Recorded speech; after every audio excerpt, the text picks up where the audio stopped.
হাবিবকে স্পেশাল কুদরতের মাধ্যমে আমি আল্লাহ সুবহানাহু ওয়া তাআলা মক্কা থেকে মদিনা, মদিনা থেকে বাইতুল মাকদিস, বাইতুল মাকদিস থেকে প্রথম আসমান, দ্বিতীয়, তৃতীয়, চতুর্থ, পঞ্চম, ষষ্ঠ, সপ্তম আসমান, একই মুহূর্তের মধ্যে সিদরাতুল মুনতাহা, লৌহ কলম, আরশ, কুরসি, জান্নাত, জাহান্নাম সবগুলো সফর করিয়ে একই মুহূর্তের মধ্যে মক্কাতুল মুকাররমায় আমি আল্লাহ পৌঁছে দিতে পারি। জোরে বলেন সুবহানাল্লাহ। অপরূপ মিডিয়া, ইসলামের আলোয় আলোকিত হোক আপনার জীবন। আল্লাহর সুবহানাহু ওয়া তাআলার রাসূলের গুরুত্বপূর্ণ যেই মুজিজাগুলো দিয়েছেন তার মধ্যে অন্যতম বড় মুজিজা মিরাজকে সামনে রেখে পবিত্র কোরআনের আয়াত তিলাওয়াত করেছি। এই বিষয়টাকে সামনে রেখে দু চারটি সহিহ শুদ্ধ কথা আপনাদের সামনে পেশ করব। আল্লাহ সুবহানাহু ওয়া তাআলা আমলের নিয়তে ইখলাসের সাথে আমাদেরকে শুনে আমল করার তৌফিক দান করুন, বলি আমিন। আলহামদুলিল্লাহ, প্রতি বছরের ন্যায় এই বছরও আমাদের কাছে এসেছেন সেই রজব মাস। রজব মাসের মধ্যে একটা গুরুত্বপূর্ণ রাত রয়েছে, যেই রাতের মধ্যে আল্লাহ সুবহানাহু ওয়া তাআলার রাসূল আল্লাহ সুবহানাহু ওয়া তাআলার পক্ষ থেকে স্পেশালি রাসূল আকরাম সাল্লাল্লাহু আলাইহি ওয়াসাল্লামকে স্পেশাল গিফট দিয়েছিলেন। যেই মুজিজা, অলৌকিক ঘটনা, তার মধ্যে অন্যতম হচ্ছে মিরাজুন নবী। জোরে বলেন সাল্লাল্লাহু আলাইহি ওয়াসাল্লাম। সেই মিরাজের মাস, সেই মিরাজ আল্লাহ সুবহানাহু ওয়া তাআলা আমাদের নবীকে যেই মুজিজা দান করেছেন তার মধ্যে অন্যতম হচ্ছে ইসরা ও মিরাজ। ইসরা অর্থ হলো রাত্রিকালীন ভ্রমণ। আমাদেরকে মিরাজ সম্পর্কে জানার আগে দুইটা শব্দ আমাদেরকে জানতে হবে, ইসরা এবং মিরাজ। ইসরার অর্থ হচ্ছে রাত্রিকালীন ভ্রমণ, রাত্রিকালে ভ্রমণ করা। শরীয়ী পরিভাষায় ইসরা বলা হয় সিয়রুহু সাল্লাল্লাহু আলাইহি ওয়াসাল্লাম মিনাল মাসজিদিল হারাম ইলাল মাসজিদিল আকসা। পবিত্র কোরআনে একথাই এসেছে সূরা বনী ইসরাঈলের প্রথম আয়াতে, সুবহানাল্লাযী আসরা বিআবদিহি লাইলাম মিনাল মাসজিদিল হারাম ইলাল মাসজিদিল আকসা। সুবহানাল্লাযী আসরা বিআবদিহি, তাহলে ইসরা রাত্রিকালীন ভ্রমণ, তার বান্দাকে বিআবদিহি মিনাল মাসজিদিল হারাম ইলাল মাসজিদিল আকসা, মসজিদ হারাম থেকে মসজিদ আকসা পর্যন্ত। একথাই বলা হয়েছে রাত্রিকালীন ভ্রমণ। অর্থাৎ রাসূল আকরাম সাল্লাল্লাহু আলাইহি ওয়াসাল্লামের যে সফরটা মিনাল মাসজিদিল হারাম, মসজিদ হারাম থেকে মসজিদুল আকসা পর্যন্ত হয়েছে, সেই ভ্রমণটাকে বলা হয় ইসরা। এরপর হচ্ছে মিরাজ। মিরাজ শব্দের শাব্দিক অর্থ হচ্ছে উরুজ, অর্থাৎ ঊর্ধ্ব জগতে ভ্রমণ করা, উপরের দিকে ভ্রমণ করা। ঊর্ধ্বারোহণের যন্ত্রকেও মিরাজ বলা হয়। তাহলে আল্লাহ রাসূল সাল্লাল্লাহু আলাইহি ওয়াসাল্লামের দুইটা জার্নি আমরা মিরাজের মধ্যে দেখি। একটা জার্নি হচ্ছে রাসূল করিম সাল্লাল্লাহু আলাইহি ওয়াসাল্লামের ঘর থেকে মসজিদুল হারাম, মসজিদুল হারাম থেকে মসজিদুল আকসা পর্যন্ত সফর জার্নি। আরেকটা হচ্ছে মসজিদুল আকসা থেকে প্রথম আসমান, দ্বিতীয়, তৃতীয়, চতুর্থ, পঞ্চম, ষষ্ঠ, সপ্তম আসমান অতিক্রম করে সিদরাতুল মুনতাহা, এরপরে জান্নাত, এরপরে জাহান্নাম, এরপরে কুদরতের আল্লাহ সুবহানাহু ওয়া তাআলার সাথে দিদারে খুদাবন্দি হয়ে একই মুহূর্তে আবার মসজিদে বাইতুল্লাহর মধ্যে চলে আসা, এটাকে বলা হয় মিরাজ।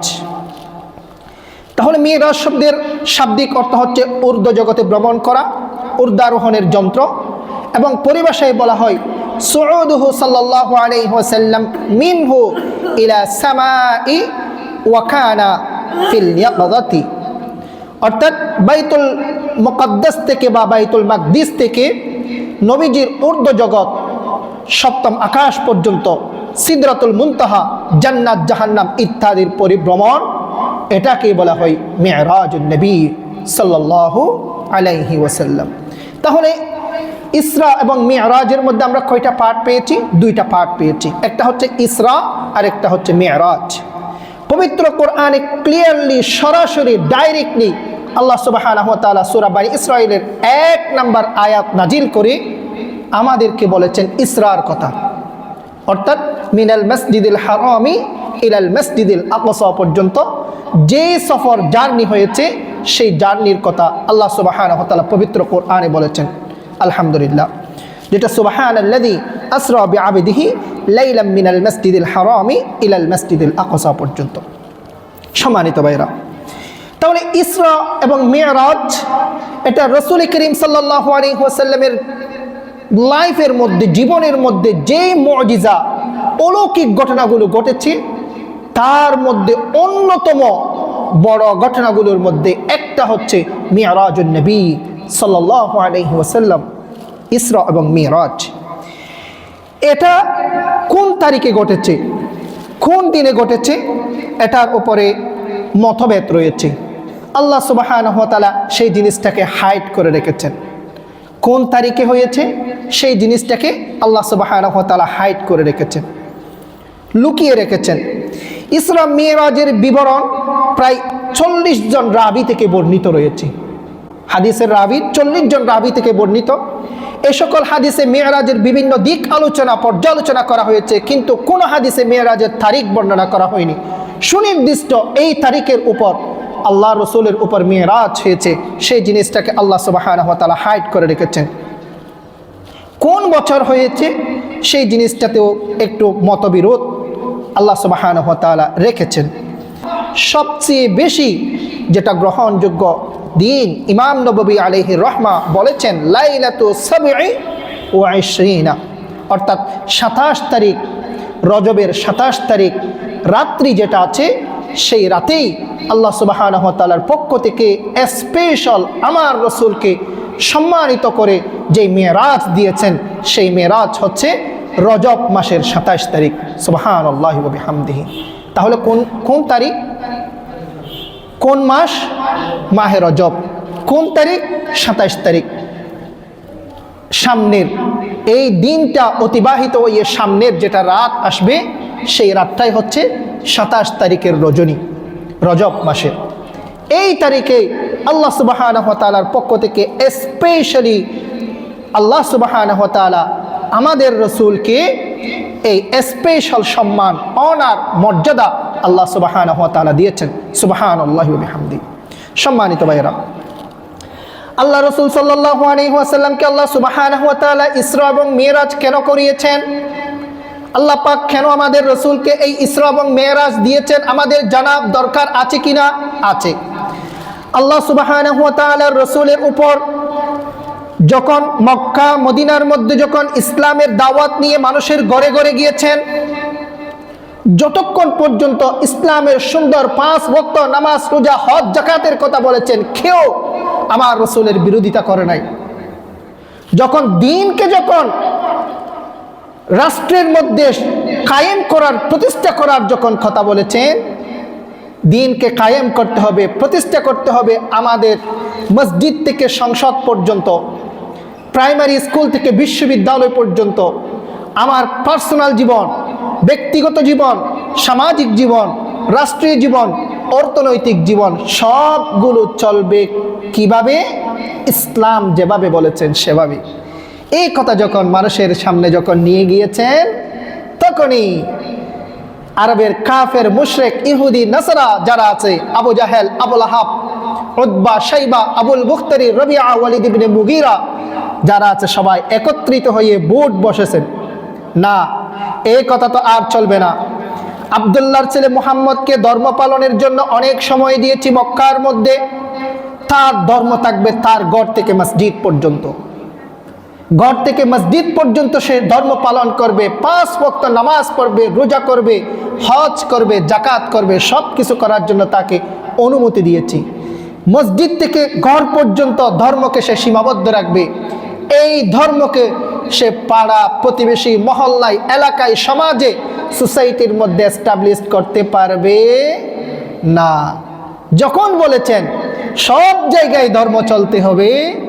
তারপরে সবাই একত্রিত হয়ে বোর্ড বসে মিটিং করে সিদ্ধান্ত নিয়েছেন আব্দুল্লাহর ছেলে মুহাম্মদুর রাসূলুল্লাহ সাল্লাল্লাহু আলাইহি ওয়াসাল্লামের এই মক্কার জমিনের মধ্যে আর জায়গা হবে না, এখান থেকে তাকে বের করে দিতে হবে। হয়তো হত্যা করব, হত্যার হুমকি দিয়ে তাকে ধ্বংস করব, হত্যা করে দেব, কল্লা দ্বিখণ্ডিত করে দেব, আর না হয় তাকে নিজের মাতৃভূমিকে ছেড়ে দেশ থেকে দেশান্তর হতে হবে। সম্মানিত ভাইয়েরা, আল্লাহ সুবহানাহু ওয়া তাআলা রাসূলের জীবনের মধ্যে অনেক বড় বড় বিপদ দিয়ে আল্লাহ সুবহানাহু ওয়া তাআলা পরীক্ষা করেছেন আমাদের রাসূলকে। যে যত বড় মাপের মানুষ হবে তাকে তত বড় মাপের পরীক্ষা, এক্সাম, টেস্ট দিতেই হবে। আপনি বিসিএস ক্যাডার হবেন, কিন্তু বিসিএস ক্যাডারের জন্য বিসিএস আপনি পিএসসির পরীক্ষা দেবেন না। সার্ভিস কমিশন যেটা আছে, পিএসসি, পাবলিক সার্ভিস কমিশনের মাধ্যমে যে টেস্ট হবে সেই টেস্ট না দিয়ে আপনি বিসিএস ক্যাডার হতে পারবেন? আপনি ব্যাংকের বড় পদে আপনি জব করবেন, আপনি ব্যাংকের সেই বড় চাকরির জন্য আপনি পরীক্ষা দেবেন না, আপনি বড় ব্যাংকার হতে পারবেন? হতে পারবো না। যে যত বড় মাপের মানুষ হবে আল্লাহ সুবহানাহু ওয়া তাআলা তাকে তত বড় বড় পরীক্ষা দেবেন। আল্লাহ রাসূল সাল্লাল্লাহু আলাইহি ওয়াসাল্লামকে আল্লাহ সুবহানাহু ওয়া তাআলা সিলেক্ট করেছেন the first and last messenger of almighty Allah সুবহানাহু ওয়া তাআলা। আল্লাহ সুবহানাহু ওয়া তাআলার পক্ষ থেকে প্রথম, শেষ এবং শ্রেষ্ঠ নবী হিসেবে আল্লাহ সুবহানাহু ওয়া তাআলা রাসূলকে সিলেক্টেড করে রেখেছেন। সেজন্য আল্লাহ পাক বড় বড় পরীক্ষা, এক্সাম, টেস্ট নিয়েছেন কার থেকে? আমার আপনার রাসূল থেকে। আল্লাহ রাসূল সাল্লাল্লাহু আলাইহি ওয়াসাল্লামের উপর যখন যে আযাব গজবের, শত্রুদের যখন মোকাবেলার যখন চাপ প্রেশার আসে, ইসলাম পালন করতে পারবে না, ইসলামের কথা বলতে পারবে না, দ্বীনের কথা বলতে পারবে না, ধর্মের কথা বলতে পারবে না, কিছুই করতে পারবে না। তোমার ধর্ম, তোমার ঘর, তোমার মসজিদ পর্যন্ত চলবে, আরেকজনের কাছে ধর্মের দাওয়াত দিয়ে তুমি পৌঁছাতে পারবে না। যখন প্রেশার ক্রিয়েট করতো, আল্লাহ রাসূল সাল্লাল্লাহু আলাইহি ওয়াসাল্লামকে, রাসূল আকরাম সাল্লাল্লাহু আলাইহি ওয়াসাল্লামের দ্বীন প্রচারের জন্য, দ্বীন কায়েমের জন্য, ইসলামের কথা মানুষের ধারে ধারে পৌঁছিয়ে দেওয়ার জন্য, মানুষকে দ্বীনের দাওয়াতের দিকে পৌঁছানোর জন্য, ডাকার জন্য, ইনভাইট করার জন্য, প্রতিবন্ধকতার সব মোকাবেলা করার জন্য আল্লাহ রসুলের জীবনে একজন মানুষ সীসা ডালা প্রাচীরের মতো করে দাঁড়িয়েছিলেন। তিনি কে? তিনি হচ্ছে আবু তালেব। আল্লাহ রসুল সাল্লাল্লাহু আলাইহি ওয়াসাল্লামের চাচা যান আবু তালেব সীসা ডালা প্রাচীরের মতো করে আমার রসুল করিম সাল্লাল্লাহু আলাইহি ওয়াসাল্লামের পাশে দাঁড়িয়েছিলেন। ইভেন আবু তালেব যদি না হতো তাহলে এই মক্কার জমিনে নয়, শুধু আল্লাহ রসুল সাল্লাল্লাহু আলাইহি ওয়াসাল্লামের গোছাড়ু সুন্দরভাবে দিন আমাদের পর্যন্ত পৌঁছিয়ে দেওয়া আল্লাহ রসুল সাল্লাল্লাহু আলাইহি ওয়াসাল্লামের জীবনে অনেক বড় পরীক্ষার সম্মুখীন হতে হতো যদি আবু তালেব যদি আল্লাহ রসুল সাল্লাল্লাহু আলাইহি ওয়াসাল্লামের সামনে সীসাদালা প্রাচীরের মতো করে না দাঁড়াতেন। আবু তালেব ছিলেন মক্কার জমিনের সবচেয়ে বড় সর্দার, আল্লাহ রসুল সাল্লাল্লাহু আলাইহি ওয়াসাল্লামের আপন চাচা।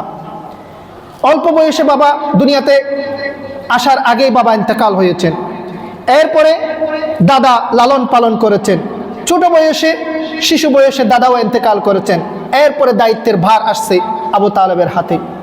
সেই আবু তালেব লালন পালন করেছেন, ইসলামের বার্তা এসে ইসলামের বার্তা মানুষের কাছে পৌঁছিয়ে দেওয়া পর্যন্ত সব কিছুর আল্লাহ রসুল সাল্লাল্লাহু আলাইহি ওয়াসাল্লামকে সহযোগিতা করেছেন। তার মধ্যে অন্যতম হচ্ছে আবু তালেব। সেই আবু তালেব আল্লাহ রসুল সাল্লাল্লাহু আলাইহি ওয়াসাল্লামের সামনে দাঁড়িয়েছেন। সেই আবু তালেব রসুল করিম সাল্লাল্লাহু আলাইহি ওয়াসাল্লামের মিরাজের আগে ইন্তেকাল করেছেন, দুনিয়া থেকে বিদায় নিয়ে গেছেন। সেই ঘটনা আপনারা জানেন। ইন্নাকা লা তাহদি মান আহবাবতা ওয়ালাকিন্নাল্লাহা ইয়াহদি মান ইয়াশা। ইসলামের জন্য এত অবদান রেখেছে, ইসলাম প্রতিষ্ঠার জন্য রাসূলকে সহযোগিতা করেছেন, কিন্তু হেদায়েত যদি কপালে না থাকলে খতিব সাহেবের সাথে, আলেমের সাথে যতই সম্পর্ক থাকুক না কেন, লাস্টে গিয়ে শেষ নিঃশ্বাস কালিমা তাইয়্যিবা লা ইলাহা ইল্লাল্লাহু মুহাম্মাদুর রাসূলুল্লাহ কপালে নসিব হবে না। আবু তালেব যখন মৃত্যুবরণ করবে, দুনিয়ার শেষ নিঃশ্বাস ত্যাগ করবে, পেছনে আবু জাহেল দাঁড়িয়ে আছে, আবু লাহাব পাশে দাঁড়িয়ে আছে। আল্লাহ রসুল সাল্লাল্লাহু আলাইহি ওয়াসাল্লাম গিয়ে আবু তালেবকে বললেন, চাচা যান, আপনি এই দ্বীনের জন্য, ইসলামের জন্য আপনি এত কষ্ট করেছেন, প্লিজ চাচা যান, আপনি একটু কালিমাটা পড়েন, আপনি একটু কালিমাটা পড়েন। শয়তান আবু জাহেলের কাঁধে সওয়ার হয়ে পেছনে দাঁড়িয়েছেন। না, কালিমা পড়িও না, না কালিমা পড়িও না। একবার কালিমা পড়তে যায়, আরেকবার আবু জাহেলের দিকে, নিজের ভাইয়ের দিকে তাকিয়ে কালিমা পড়ে না। আল্লাহ রসুল সাল্লাল্লাহু আলাইহি ওয়াসাল্লাম চাচাকে বললেন, ও আমার চাচা যান, আপনার যদি কোনো দ্বিধা সন্দেহ থাকে বাতিজার সামনে কিভাবে, আমি বাতিজার কাছে কিভাবে ঈমান আনবো, আপনি কালিমায়ে তয়্যিবার পুরো অংশ পড়বেন না, শুধু লা ইলাহা ইল্লাল্লাহ এতটুকু পড়েন, আমাকে মুহাম্মদুর রাসূলুল্লাহ বলিয়েন না। আপনি চিন্তা করে দেখেন আল্লাহ রসুল সাল্লাল্লাহু আলাইহি ওয়াসাল্লামের কি দরদ। চাচা যান, আপনি একটু প্লিজ পড়েন, আপনি শুধু পড়বেন লা ইলাহা ইল্লাল্লাহ এতটুকু পড়েন, আর অংশ আপনি পড়বেন না। যদি আপনার দ্বিধা সন্দেহ থাকে। ওইদিকে আবু জাহেলের কাঁধের উপর শয়তান সওয়ার হয়ে আবু তালেবকে মেসেজ দিচ্ছে, একেবারে বিদায় নেওয়ার সময়, দুনিয়া থেকে বিদায় নেওয়ার সময় ফুয়ার মুততনে আসার হদ দেয়। বলছেন কে? শয়তান এবং আবু জাহেল। আপনার যে শৌর্যবীর্য ক্ষমতা, বাপদাদার ধর্মকে ছেড়ে আপনি কি নিজের সন্তানের প্রস্রাবের মধ্যে আপনি কি আছাড় খাবেন? এই কথা বলে যখন শয়তান যখন এই শ্লোক যুক্তি দিয়েছেন, আবু তালেবের আর কালিমায়ে তয়্যিবা লা ইলাহা ইল্লাল্লাহ মুহাম্মাদুর রাসূলুল্লাহ পড়ার আর সুযোগ হয় নাই। তখন আল্লাহ রাসূল সাল্লাল্লাহু আলাইহি ওয়াসাল্লাম ছটপট করছেন। আল্লাহ সুবহানাহু ওয়া তাআলার পক্ষ থেকে ওহী নাজিল হয়ে চলে আসছেন, ইন্নাকা লা তাহদি মান আহবাবতা ওয়ালাকিন্নাল্লাহা ইয়াহদি মান ইয়াশা। হে নবী, আপনি যাকে মহব্বত করেন, ভালোবাসেন, স্নেহ করেন, দয়া করেন, মমতা করেন, আপনি তাকে হেদায়েত করতে পারবেন না। হেদায়েতের চাবিকাঠি কার হাতে? আল্লাহ সুবহানাহু ওয়া তাআলার হাতে। সম্মানিত ভাইরা, ওয়ালাকিন্নাল্লাহা ইয়াহদি মান ইয়াশা। শেষ পর্যন্ত চাচা দয়া, মোহাব্বত, ইহসানের কথা ভেবে আল্লাহ সুবহানাহু ওয়া তাআলা আবু তালেবের পুরো শরীরের মধ্যে হাত বুলিয়ে দিয়েছেন। ইন্তেকাল করার সময় হাত বুলিয়ে দিয়েছেন, মেসেজ দিয়েছেন, কারণ এটাকে আমার হাত নাকি রসুলের হাত? রসুলের হাত যেখানে টাচ হবে জাহান্নামের আগুন সেখানে লাগবে। পুরো শরীরের মধ্যে টাচ করে দিয়েছেন।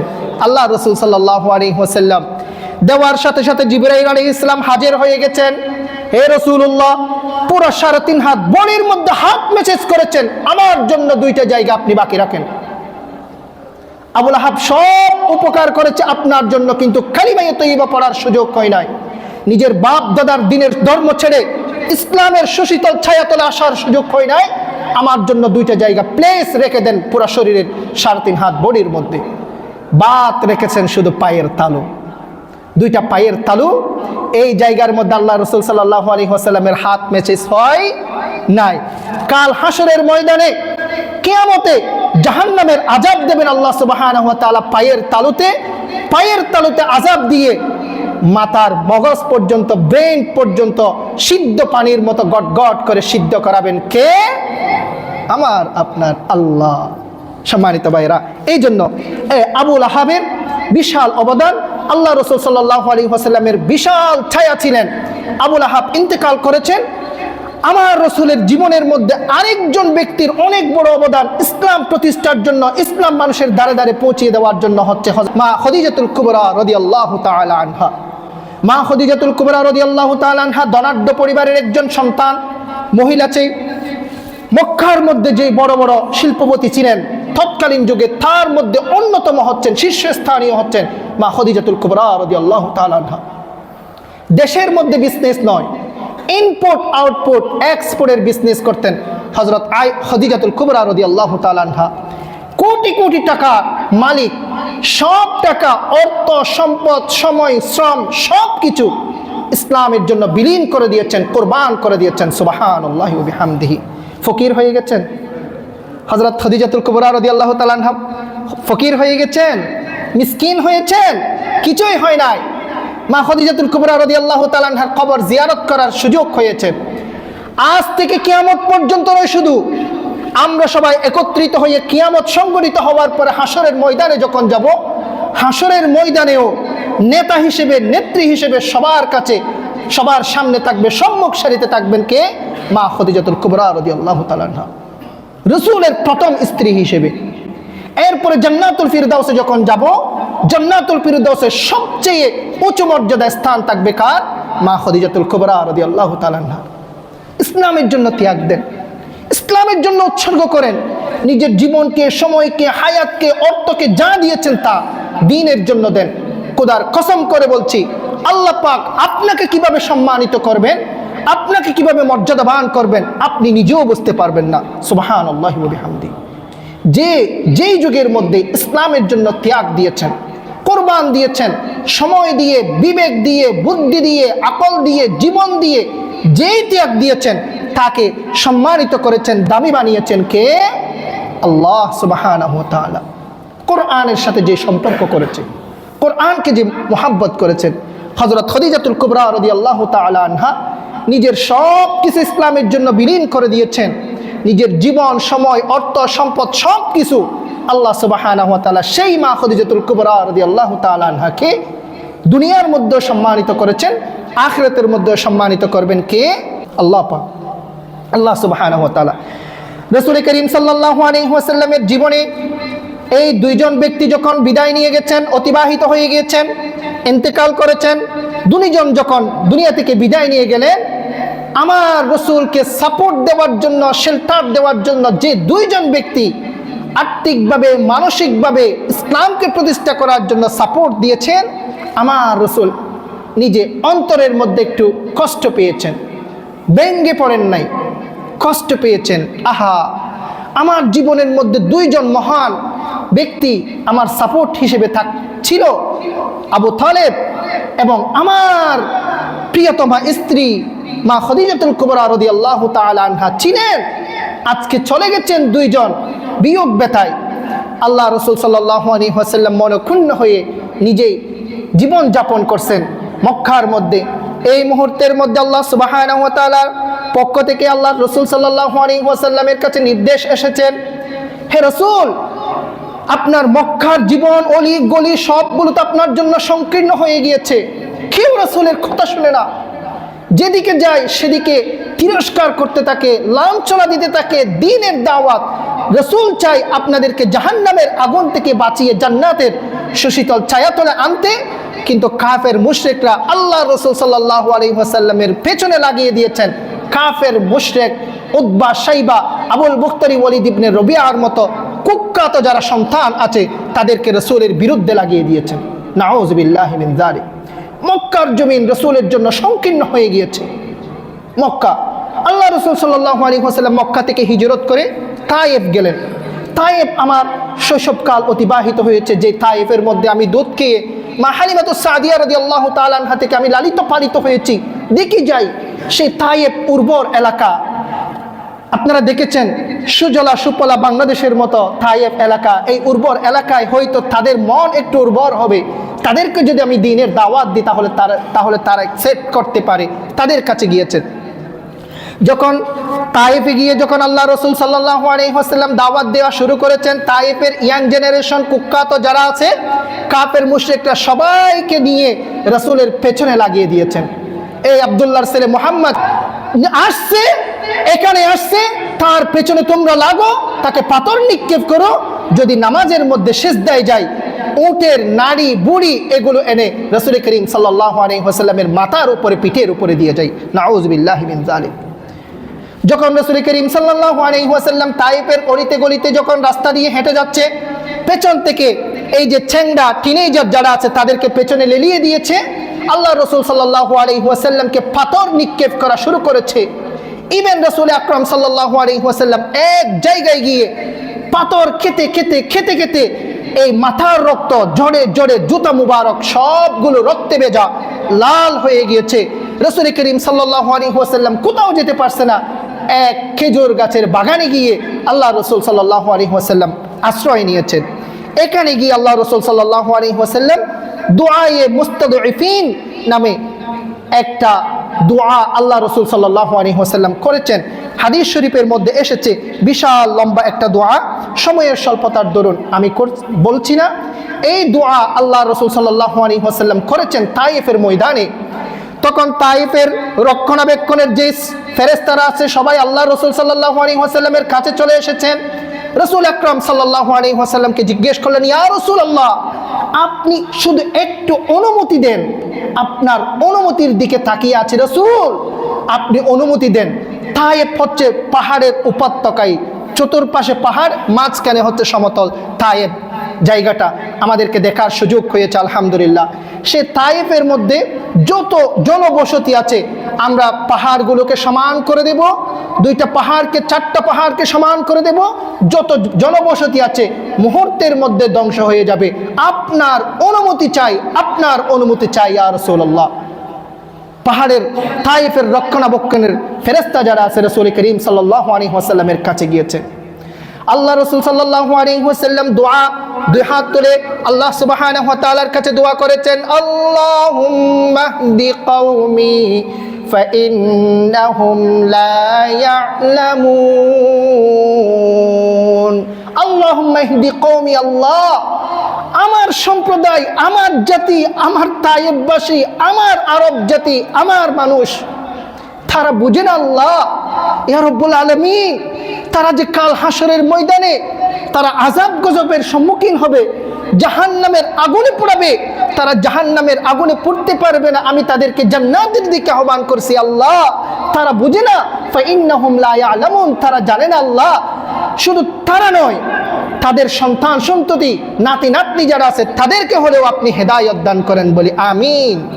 কাফের মুশরিকরা যখন লেলিয়ে দিয়েছে, ফেরেশতারা যখন এসেছে, ফেরেশতাদেরকে আল্লাহ রসুল সাল্লাল্লাহু আলাইহি ওয়াসাল্লাম বলেছেন, হে ফেরেশতারা, আজকে যদি আমি বদদুয়া দিয়ে এই জাতিকে যদি ধ্বংস করে দিই, হয়তো তাদের সন্তানদের থেকে, নাতি নাতনিদের থেকে কেউ ইসলাম ধর্ম গ্রহণ করবেন, দ্বীনের সুশীতল ছায়াতলে আসতে পারবেন, আসবেন, হতে পারে। আজকে যদি আমি বদদুয়া দিয়ে দিই তাহলে তো মুহূর্তের মধ্যে তারা ধ্বংস হয়ে যাবে। তখন তাদের কালিমায়ে তয়্যিবা লা ইলাহা ইল্লাল্লাহু মুহাম্মাদুর রাসূলুল্লাহ পড়ার সুযোগ হবে না। এই কথা বলার পরে রাসূল আকরাম সাল্লাল্লাহু আলাইহি ওয়াসাল্লাম রক্তে রঞ্জিত হয়ে, জুতা মুবারক লাল হয়ে গেছে, ভিজে গিয়েছে। এই রক্ত রঞ্জিত অবস্থায় আল্লাহ রসুল সাল্লাল্লাহু আলাইহি ওয়াসাল্লাম আবার হিজরত করে মক্কায় চলে আসছেন। তাহলে কয়টা ট্র্যাজেডি আমার রসুলের জীবনের মধ্যে অতিবাহিত হয়েছে? এই গেল কিছুদিনের মধ্যে 3টা ট্র্যাজেডি। কি কি? 1 নাম্বার আবু তালেবের ইন্তেকাল, 2 নাম্বার খদিজাতুল কুবরা রাদিয়াল্লাহু তাআলা আনহার ইন্তেকাল, 3 নাম্বার তায়েফের ট্র্যাজেডি। এই 3টা দুর্ঘটনা আমার রাসূল করিম সাল্লাল্লাহু আলাইহি ওয়াসাল্লামের জীবনে ঘটার পরে আল্লাহ সুবহানাহু ওয়া তাআলা একটু মনোরঞ্জনের জন্য বলছেন, আমার হাবিবকে স্পেশাল কুদরতের মাধ্যমে আমি আল্লাহ সুবহানাহু ওয়া তাআলা মক্কা থেকে মদিনা, মদিনা থেকে বাইতুল মাকদিস থেকে প্রথম আসমান, দ্বিতীয়, তৃতীয়, চতুর্থ, পঞ্চম, ষষ্ঠ, সপ্তম আসমান, একই মুহূর্তের মধ্যে সিদরাতুল মুনতাহা, লৌহ কলম, আরশ, কুরসি, জান্নাত, জাহান্নাম সবগুলো সফর করিয়ে একই মুহূর্তের মধ্যে মক্কাতুল মুকাররমায় আমি আল্লাহ পৌঁছিয়ে দিতে পারি। জোরে বলেন সুবহানাল্লাহ। তিনি হচ্ছে আমাদের রব, আমাদের আল্লাহ। সম্মানিত ভাইয়েরা, এরপরে শুরু হয়েছে মিরাজ। আল্লাহ সুবহানাহু ওয়া তাআলা দিয়েছেন আমার রাসূল করিম সাল্লাল্লাহু আলাইহি ওয়াসাল্লামকে। কোথায় এসেছে? সূরা ইসরার 1 নম্বর আয়াতে আল্লাহ সুবহানাহু ওয়া তাআলা বলেছেন, সুবহানাল্লাযী আসরা বিআবদিহি লাইলাম মিনাল মাসজিদিল হারামি ইলাল মাসজিদিল আকসা। সবাই বলেন, الذي باركنا حوله لنريه من آياتنا إنه هو السميع البصير। সূরা ইসরা, সূরা বনী ইসরাঈলের 1 নম্বর আয়াত আল্লাহ পাক বলেছেন, পবিত্র সেই সত্তা যিনি নিজ বান্দাকে রাতে একটি অংশে মসজিদুল হারাম থেকে মসজিদুল আকসায় নিয়ে গিয়েছেন এবং যার চারপাশকে আমি আল্লাহ সুবহানাহু ওয়া তাআলা বরকতময় করেছি। আল্লাযী বারাকনা হাওলাহু মসজিদুল আকসার চতুর্পাশকে, এবং তাকে আমার কিছু নিদর্শন দেখানোর জন্য নিশ্চয় তিনি সব কিছু শুনেন এবং সব কিছু জানেন, সামি এবং বসির আল্লাহ সুবহানাহু ওয়া তাআলা। সম্মানিত ভাইয়েরা, এই আয়াতের যদি আমরা তাফসীরকে সামনে রাখি, আল্লাহ সুবহানাহু ওয়া তাআলা ফার্স্ট অফ অল এই আয়াতের মধ্যে এনেছেন সুবহানা, সাব্বাহতু সুবহানা। আমরা সুবহানাল্লাহ কখন পড়ি বলেন? আশ্চর্য কোন একটা বড় ঘটনা, কোন একটা আশ্চর্যের কোন একটা ঘটনা, ইনসিডেন্ট যখন আমাদের সামনে এসে আলোচনা হয়, প্রকাশ পায়, তখন আমরা বলি কি? সুবহানাল্লাহ। আল্লাহ সুবহানাহু ওয়া তাআলা এই আয়াতকে নাজিলের শুরুতেই বলেছেন সুবহানাল্লাযী আসরা বিআবদিহি, আশ্চর্যবোধক ওয়ার্ড ইউজ করেছেন। কত আশ্চর্য! ওই ব্যক্তি, ওই সত্তা, পবিত্র সেই সত্তা যিনি আমার রাসূলকে রাতের এক অংশের মধ্যে মক্কা থেকে বাইতুল মুকাদ্দাস, বাইতুল মাকদিস থেকে 7 আসমান পর্যন্ত পরিভ্রমণ করে সফর করিয়ে মুহূর্তের মধ্যে নিয়ে এসেছেন। সুবহানাল্লাহি ওয়া বিহামদিহি। আশ্চর্যজনক ঘটনা, মুআজিজা, মিরাকেল আমার রাসূল করিম সাল্লাল্লাহু আলাইহি ওয়াসাল্লামের জীবনের মধ্যে ঘটেছেন। এই কথা আল কোরআন তাদাব্বুর ওয়াল আমাল 282 নম্বর পৃষ্ঠার মধ্যে মেনশন করা হয়েছে তাফসীর। এরপরে আল্লাযী আসরা বিআবদিহি, আমি আমার বান্দাকে আসরা, রাতে সফর করিয়েছি। তাহলে এখানে দুইটা পার্ট আমি বলেছি, একটা ইসরা আর একটা মিরাজ, একটা ইসরা আর একটা মিরাজ। তাহলে ইসরা কোথায় থেকে আসছে? আল্লাযী আসরা বিআবদিহি। অনেক আলেমদের মতবিরোধ রয়েছে। অনেকেই বলে আমার রাসূলের শরীর এই 3.5 হাত বডি মিরাজ হয় নাই, অন্তরের মধ্যে কলবে মিরাজ হয়েছে। অর্থাৎ রাসূল করিম সাল্লাল্লাহু আলাইহি ওয়াসাল্লাম মক্কায় ছিলেন, শুধু রূহটা আল্লাহ পাক মিরাজ করে নিয়ে এসেছেন, দেহটা ছিল। এমনকি আয়েশা সিদ্দিকা রাদিয়াল্লাহু তাআলা আনহা থেকে একটা রিওয়ায়াতে এরকম বলে। অনেকেই এরকম কিছু মতবিরোধ রয়েছে, আছে, কিন্তু স্পেশাল এই আয়াতের তাফসীরের মধ্যে রয়েছে আল্লাহ পাক বলেছেন বিআবদিহি। What is the meaning of আবদ? সার্ভেন্ট, বান্দা, গোলাম। গোলাম বলা হয়, বান্দা বলা হয় কাকে? 3.5 হাত বডি এবং 3.5 হাত জীবিত ভিতরে যে আত্মা আছে পুরোটাই থাকলে তাকেই আমরা বান্দা বলে থাকি। আল্লাহ পাক এখানে বলে নাই আসরা বিরূহিহি, আসরা বিজাসাদিহি, আসরা বিকলবিহি, এরকম কিছু বলে নাই। আল্লাহ পাক বলেছেন বিআবদিহি, অর্থাৎ 3.5 হাত বডি এবং রূহকে একই সাথে আল্লাহ পাক ইসরা এবং মেরাজ করিয়েছেন। জোরে বলেন সুবহানাল্লাহ। কোথায় পেয়েছেন? আসরার তাফসীরের মধ্যে এসেছে আল্লাযী আসরা বিআবদিহি লাইলাম মিনাল মাসজিদিল হারামি ইলাল মাসজিদিল আকসা। এরপরে বিআবদিহি শব্দের তাফসীরের মধ্যে একথাই আল্লাহ সুবহানাহু ওয়া তাআলা আমাদেরকে বলেছেন। তাহলে এই মত পার্থক্য অনেক রয়েছে, এগুলোর একটাই হচ্ছে আল্লাহ সুবহানাহু ওয়া তাআলা বিআবদিহি বলেছেন। তাহলে কখন করেছেন? লাইলান, রাতের এক অংশের মধ্যে আল্লাহ সুবহানাহু ওয়া তাআলা করেছেন। কিভাবে করেছেন? সময়তে একেবারে সংক্ষেপ, আমরা তো এখন শুরু করতে পারবো না। মিনাল মাসজিদিল হারামি ইলাল মাসজিদিল আকসা আল্লাযী বারাকনা হাওলাহু লাইলান। লাইলানের তাফসীর ইনশাআল্লাহ আমরা করব। আজকে ইসরা মিরাজের এতটুকু পর্যন্ত থাক ইনশাআল্লাহ, আমাদের সময় খুবই সংক্ষেপ। ইনশাআল্লাহ এই মিরাজ সম্পর্কে আমাদের ক্লিয়ার একটা কনসেপ্ট, ধারণা, যত ধরনের মত রয়েছে এগুলোকে এড়িয়ে আসহ যেই মত আছে আমাদের জন্য, যেটা আমাদের জন্য দরকার, প্রয়োজন, এটা নিয়ে আমরা আলোচনা করব, তাফসীর করব ইনশাআল্লাহ। একেবারে ক্লিয়ার হয়ে যাবে এই মিরাজ সম্পর্কে আমাদের বিষয়টা ইনশাআল্লাহ। আমাদের প্রয়োজন আছে কিনা, আপনারা প্রয়োজন মনে করেন কিনা? ইসলামকে আমাদেরকে জানতে হবে, কোরআনকে আমাদেরকে জানতে হবে, হাদিসকে আমাদেরকে জানতে হবে। This is obligatory from almighty Allah সুবহানাহু ওয়া তাআলা। কাল হাসরের ময়দানে যদি আল্লাহ পাক আমাদেরকে একটা প্রশ্ন করে, আমি তোমাদেরকে সুন্দর একটা পরিবেশ দিয়েছিলাম, জীবন দিয়েছি, হায়াত দিয়েছি, বিবেক দিয়েছি, ব্রেন দিয়েছি, আকল দিয়েছি, আবার তোমাদেরকে আমি পড়ালেখা করার জন্য আমি আল্লাহ তৌফিক দিয়েছিলাম, আপনারা সবাই পড়ালেখা করেছেন, প্রাইভেট ইউনিভার্সিটিতে, পাবলিক বিশ্ববিদ্যালয়ে পড়াশোনা করেছেন, higher educated, honours, masters, MPhil, PhD ডিগ্রিধারী, সব কিছু পড়েছেন। আমার কোরআনটাকে আপনি পড়েছেন? আমার ইসলামকে আপনি পড়েছেন? আমার ধর্ম সম্পর্কে আপনাদেরকে যে রুলস রেগুলেশন দিয়েছিলাম এগুলো কতটুকু জেনেছেন? কতটুকু স্টাডি নলেজ আপনার কাছে রয়েছে? ইসলাম সম্পর্কে আপনি কি জানেন? এই কোয়েশ্চন যদি আমাদের কাছে যদি সামনে রাখে, আমাদের প্রশ্নের উত্তর দেওয়ার কোনো সুযোগ আছে? থাকবে? আমরা কিছুই বলতে পারবো না। এবং শুধু আমাদের কাছে নয়, আমরা সবাই হচ্ছে শুধু মডার্ন না, আল্ট্রা মডার্ন, অনেক বেশি অত্যাধুনিক। আমরা আমাদের বাচ্চাদেরকে যেভাবে লালিত পালিত করব, আমার সন্তানরা সেভাবেই দুনিয়ার মধ্যে হবে। আল্লাহ রাসূল সাল্লাল্লাহু আলাইহি ওয়াসাল্লাম বলেছেন, কুল্লু মাউলুদিন ইউলাদু আলাল ফিতরা ফাআবওয়াহু ইউহাউবিদানিহি আও ইউনাসসিরানিহি আও ইউমাজ্জিসানিহি।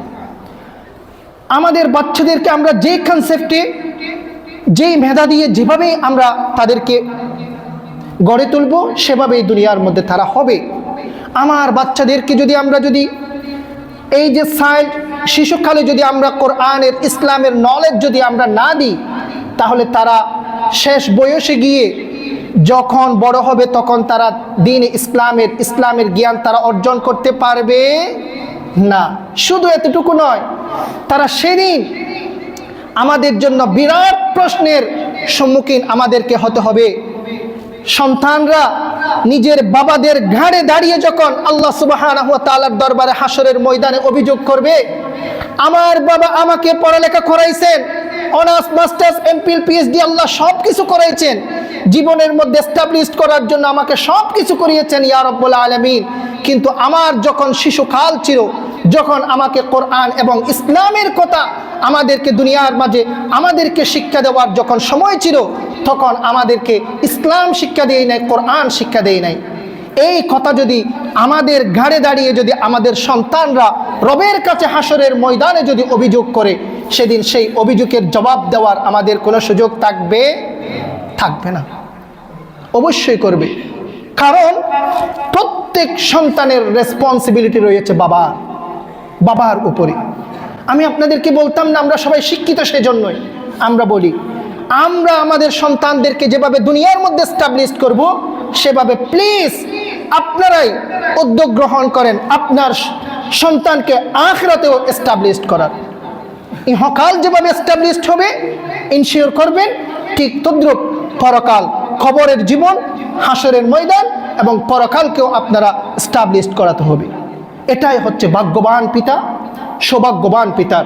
অন্যথায় আমাদের সন্তানরা সেই দিন আফসোস করবে, যেই দিন বাবার লাশ যখন খাটিয়ে নিয়ে যখন জানাজা পড়ার জন্য যাবে, তাহলে সেই হতবাগা পিতা, আমার আব্বা যদি আজকে আমাকে সেই জানাজাটা শিক্ষা দিতেন, আল্লাহুম্মা গফির লি হাইয়িনা ওয়া মাইয়িতিনা ওয়া শাহিদিনা ওয়া গায়িবিনা ওয়া সগীরিনা ওয়া কাবীরিনা ওয়া যাকারিনা ওয়া উনসানা, আল্লাহুম্মা মান আহইয়াতাহু মিন্না ফাআহইহি আলাল ইসলাম ওয়া মান তাওয়াফফাইতাহু মিন্না ফাতাওয়াফফাহু আলাল ঈমান। জানাজা কিভাবে পড়াতে হবে, আমার আব্বার জন্য, আমার বাবার জন্য ইসালে সওয়াব আমি কিভাবে পৌঁছাবো, জিয়ারত কিভাবে করব, সেই জিনিসটা যদি আমার বাবা শিক্ষা দিত, তাহলে আজকে আমি আমার বাবার জন্য বিশুদ্ধভাবে আমি আজকে ইসালে সওয়াব করাতে পারতাম। কিন্তু আমার আব্বা সেটা করে নাই। আমাকে ব্যারিস্টার বানিয়েছেন, আমাকে আইনজীবী বানিয়েছেন, আমাকে অর্থনীতিবিদ বানিয়েছেন, আমাকে সব বানিয়েছেন, কিন্তু আমার বাবার জন্য স্পেশাল 2টা সূরা পড়ে, 2টা দোয়া পড়ে বিশুদ্ধভাবে 2 বার আমি সাদকা করার জন্য, সওয়াব করার জন্য সেই সুযোগ আমাকে আমার বাবা দেয় নাই। আমাদের জন্য অভিযোগ করবে, আমাদেরকে বিবেকে রাখতে হবে। আল্লাহ পাক আমার মুসল্লি ভাইদেরকে সবাইকে বোঝার, আমল করার তৌফিক দান করুন বলি আমিন। মনে কষ্ট নেব না, ইনশাল্লাহ আমাদের ইটস হাই টাইম। এখন আমাদের কাছে রজব মাস এসেছে, রজব মাস আজকে 26 তারিখ অতিবাহিত, এই তো 3-4 দিন পরে রজব মাস শেষ, এরপরে শাবান মাস আমাদের কাছে চলে আসবে, শাবান মাসের পর আমরা মাহে রমাদান চলে আসবে। ইসলাম কঠিন নয়, ইন্নাদ দীনা ইউসরুন, অনেক সহজ, অনেক ইজি। আল্লাহ সুবহানাহু ওয়া তাআলা, রাসূল বলেছেন, কোরআন বলেছেন, ওয়ালাকাদ ইয়াসসারনাল কুরআনা, আমি কোরআনকে আপনাদের জন্য সহজ করে পাঠিয়েছি। আরবের বলেন, অনারবের বলেন, আমেরিকান বলেন, ইসরায়েলের বলেন, যাই বলেন না কেন, সব মানুষই কোরআন রিসাইট করতে পারে শুদ্ধ করে, সুবহানাল্লাহি ওয়া বিহামদি, যেই দেশেরই হোক না কেন। এটা আল্লাহ পাক সহজ করেছেন। ইনশাআল্লাহ আমরা প্রতিজ্ঞা করব, এই মাহে রমজান আস্তে আস্তে, এই রমজানের মধ্যে আমরা পরিবার, ফ্যামিলি সবাই ইনশাআল্লাহ কোরআন এবং ইসলামের বিশুদ্ধ নলেজ আমরা সবাই অর্জন করব। আল্লাহ পাক আমাদের সবাই কামাল করার তৌফিক দান করুন, বলি আমিন। ওয়া মা তাওফীকি ইল্লা বিল্লাহ, আলাইহি তাওয়াক্কালতু ওয়া ইলাইহি উনীব। অপরূপ মিডিয়া, ইসলামের আলোয় আলোকিত হোক আপনার জীবন।